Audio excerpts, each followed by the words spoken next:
And there he is, Fran Kranz. Hey, what's up? How are you? Good, man. How you doing? I'm good. I'm sitting here. I'm in New York City right now doing a play off Broadway at the Public Theater. Oh, cool. I'm got not a too few far hours from you, man. before I have to go on stage. What's up? Oh, yeah, right on. You're going on stage when? No, I got a few hours. But that is sort of what it is. That's sort of the actor's theater life, is just a kind of countdown from when you wake up to when you go on. It's kind of a funny lifestyle. Hey, it's funny because as I was going through and doing my little research on you, you have to kind of be happy, I would think, to see that TMZ only discovers you about your SAT score. There's no dirt on you. That's right.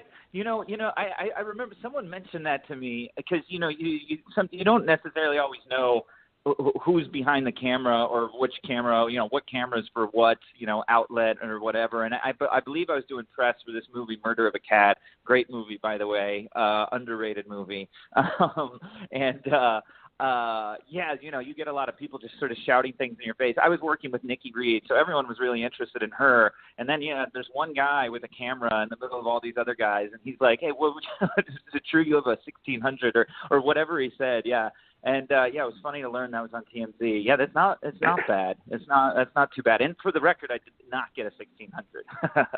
not yeah. Oh, that's funny. That is so funny. I just heard recently that they're not even SATs anymore. There's some other test that made me feel really old.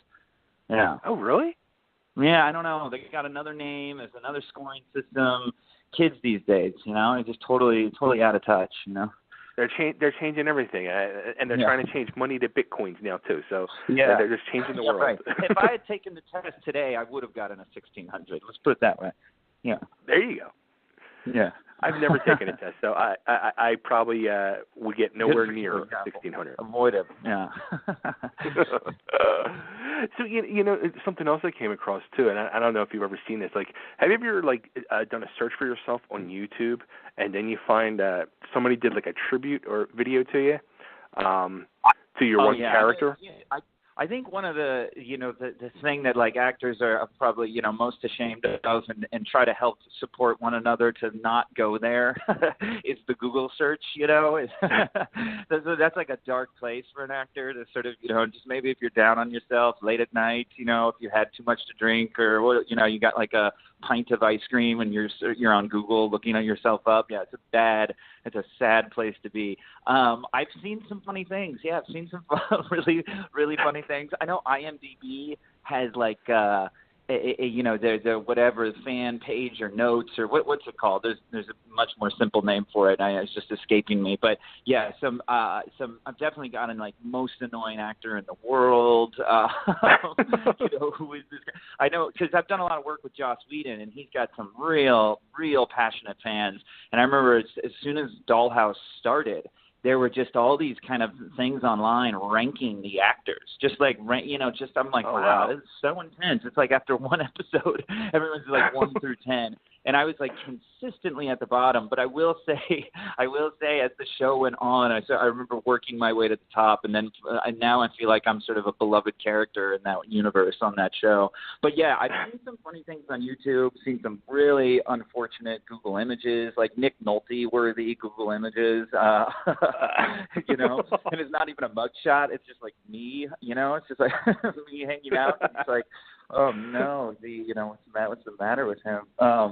But yeah, no, it's funny. Yeah, but I think a lot of that stuff is come. You should just. I feel like just be grateful it's there. And it's not about any publicity is good publicity, but I guess it's even dumber than that. It's just the fact that you're working. You should be lucky that montages exist.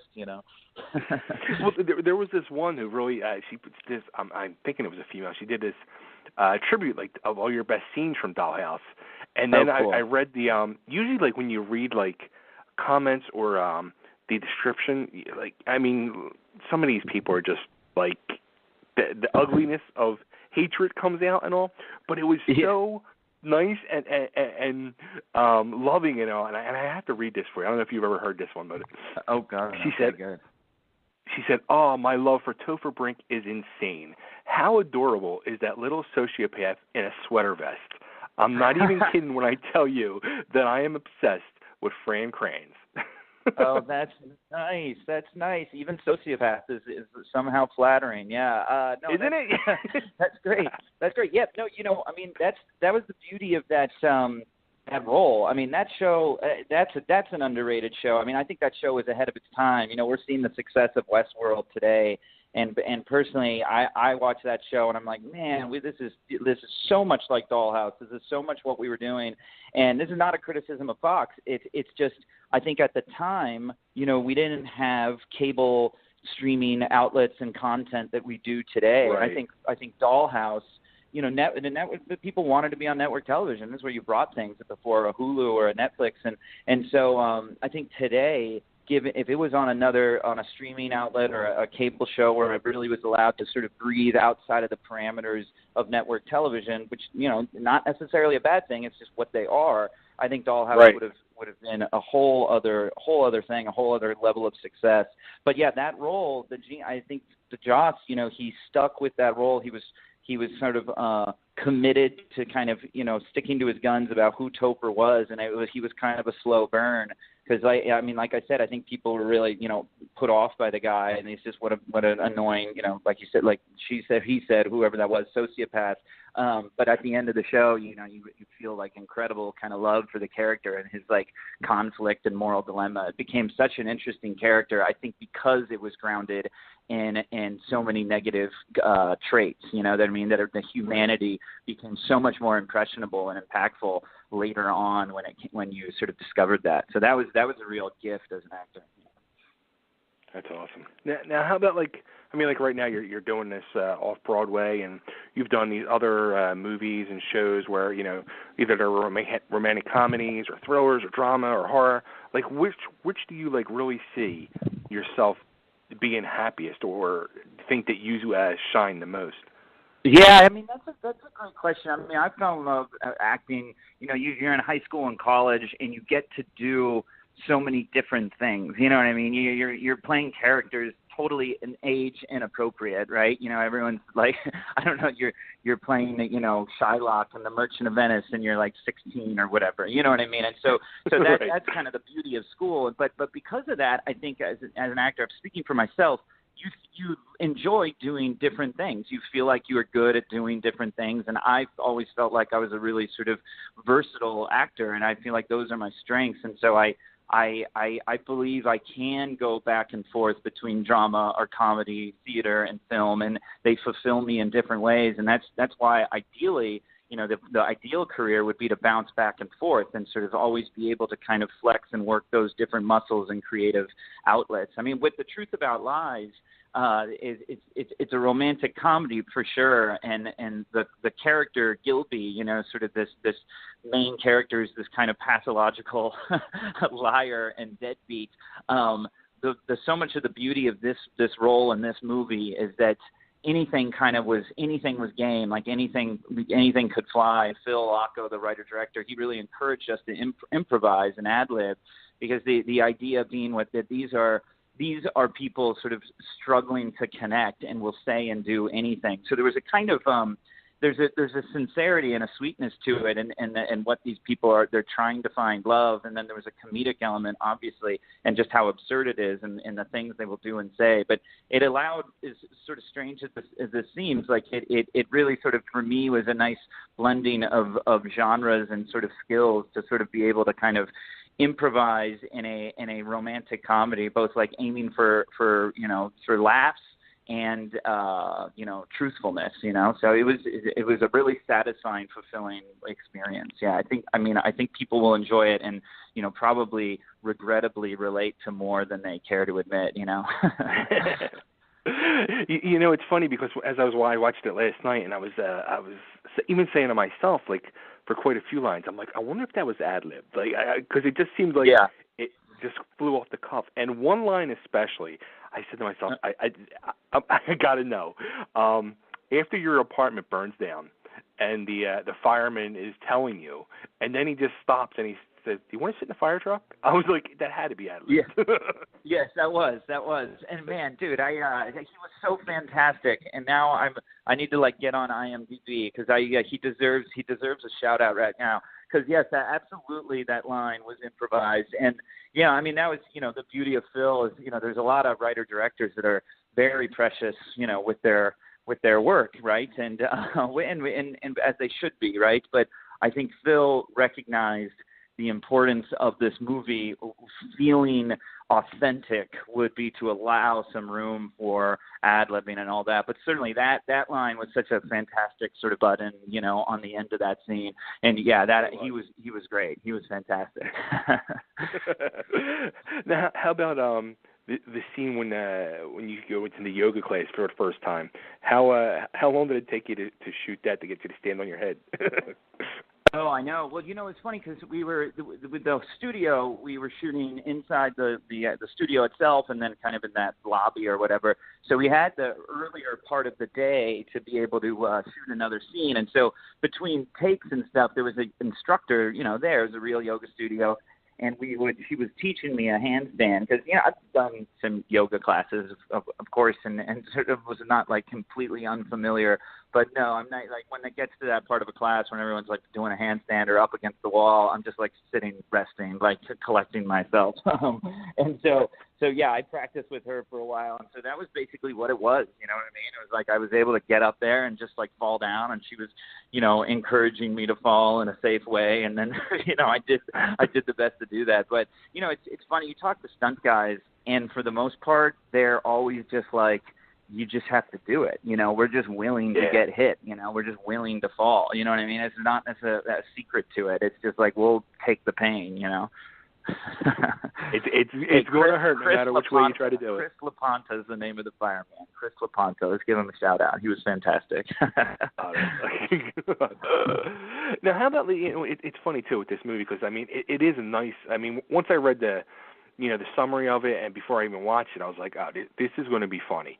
And then you watch it, and it's kind of hard because you don't like picture yourself rooting for the guy who's the compulsive liar who's trying to steal somebody's wife. You know what I mean? Yeah. But you are. Yeah. Yeah. No, I mean, I think it's absolutely, and I think it was a tough thing that to commit to sort of be sort of stubbornly adamant that like this is who your protagonist is, right? But I think and not to take it all too seriously, but there's lying is sort of unique to human beings, right? It's part of the sort of condition, and how we relate to one another. We've all been guilty of it, and I feel sort of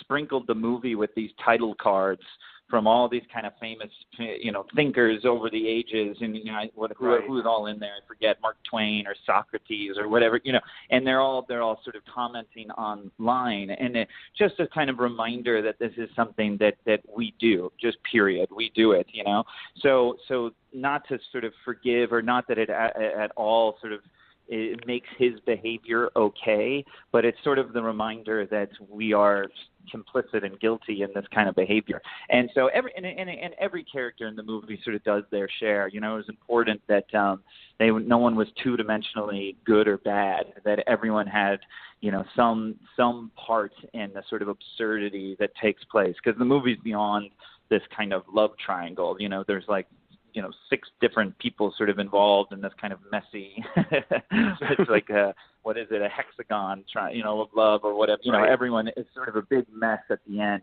And so, yeah, a kind of reminder that this is something that we do in our, exhausting effort to sort of connect and find love and relationships or sex. Right. Yeah. Now, how about working with Odette? Because I mean, yeah. On screen, I thought you guys were like, there was just such a connection there. I thought it was just great. Well, I told Phil, when first, the nature of independent movies, you don't hang out necessarily a lot beforehand. I was shooting a movie in California. I think she was working in in New York, or her husband Dave was. I don't know. Somehow, we just meet right, the day before we starting shooting. And I told Phil, I was like, this movie is not going to work. Odette Annable is way too way too good looking for her to ever be with me. This is absurd, blah, blah, blah. So I walked into it being like nervous that this is going to be terrible. And she is so damn funny. I mean, she is so damn beautiful also, but she is so funny and so down to earth and such a cool girl that the chemistry was just there. You know what I mean? We just got along. Right. Everyone in this movie got along. Mary Elizabeth Ellis, Miles Fisher, Adam David Thompson, Christian Topoulos. I mean, there's a really, really fantastic comedic or just talented actors in this movie. But Odette, yeah, I think she really honestly makes the movie work. It could have not worked had she not had not just the comedic chops, but the sort of the groundedness, the sort of authenticity to make that role work, to make a woman like her, let's just leave it at that, be with a guy like Gilby. It took a real talent to pull that off. Yeah, and like it was like a small part of the movie, but it was an important part of the movie too, that really helped build that relationship and that bond. To me, watching the two characters, was the whole situation over the search for your father. Oh yeah, and it was great performance there. Arthur Nascarella, who's been in everything, and absolutely. I mean, again, as big as the movie gets, as kind of almost farcical comedy at times. It's like it gets really big and broad and absurdist, but there's this groundedness, which again is really that sort of need for connection, that kind of search that human beings like want to connect. Whether it's with a lover or partner or friend or a father figure, a parent, a mother. There's this relationship with Colleen Camp, the mother that's so conflicted. And I do think, that's nice that you pointed that out. I think that's really insightful because it's that often feels secondary to the movie, but in fact is probably, if anything, makes the movie successful, is that underneath all this, there's something that everyone will relate to on a real sensitive level, no matter what your relationship with your parent is. So searching for this father and the kind of missed opportunities there, it's obviously done in a comedic way, but there's definitely something truthful about it that I think it definitely fosters a lot of sympathy for a character that's otherwise mostly unsympathetic. Now, the funny part, or maybe even scary part, to where I bonded with a situation or an item, I should say, was in your mom's apartment, the phone. Because growing up, wasn't that great? That was the phone. That was the phone in my house. Yeah. Even as kind of ornate and ridiculous as all that, because I had the rotary for sure, but I had just some brown plastic one. Did you have a really absurd looking one like that? That exact one. No exact way, phone that's we had. crazy. Well, I hope we didn't steal it. That's really funny, man. Yeah, no, we saw that. That was one of the, again, it's sort of the nature of independent movies is sometimes so many things are happening at once. That's just one of those sort of kind of lucky, the happenstance that occurs where you're on set, the art direction team, the production design team, they're working away, you're busy rehearsing or whatever it is, and then you get on set and you see this thing, and you're like, this is such a great prop. And it was not planned, it was not in the script. So once we saw it, we knew we had to use it, had to get a joke out of it. So yeah, there's the whole, we suffer through that moment of Gilby, spinning each number, and it's just great. I feel like it's a joke that really lands. We don't see those things anymore, and most of the people that don't even remember them are just dying off. So the tediousness of it, I think, is really funny. Yeah, no, I'm glad you pointed that out. That's really funny. You had that phone. My gosh, yeah, that's it's a tough thing to look manly with, for sure. It's funny because I just saw one. It's a month ago. Me and my family were at a flea market, and I saw it, and right away, I ran to the table, and I was like, "Oh my god!" And the one receiver part was busted. I was like, "Son of a bitch!" And just because of that, I didn't buy it. I know. I'm curious. Do you remember how much they were even trying to sell it for? What is that? $12. $12. $12. Yeah, there you go. $12. Broken receiver. Yeah. Too funny. So, yeah. No, you guys actually filmed this 5 years ago. Am I correct? Oh my gosh, I hope it wasn't that long ago. I don't think it was that long ago, but it certainly was, because I know we went through. There was like 2 phases of post production. Yeah, it was at the Santa Barbara Film Festival, at least maybe a couple years ago, a year or 2 ago. So it's been a long. It's definitely been a long road. But my gosh, my experience, independent movies now, or movies in general. I shot the Cabin in the Woods, I think, in 2009. That didn't come out till 2012, and that was a studio film. So I mean, it can take a while for a film to get out for a variety of reasons. But honestly, this one was because Phil knew he had something special, and he was determined to work at it until he was satisfied. So I know I'd seen versions of this movie that we all felt could be better, and it was, because editing really is, there's really 3 phases to a movie. It's a script, it's photography, and it's editing, and they can be so different in each, Right. And so I think everyone knew that there was a solid, fun, great little movie here, and so they just took their time with it. But now it's rolling out in theaters all over. It's on demand, Amazon, all that. So it's really cool. funny. It's really fun. So much talent in the movie. So yeah, you got to check it out. Awesome. So all right, now where can we send everybody to find you and like you, love you, follow you, support you, and find out more about this movie and the other movies you're up to?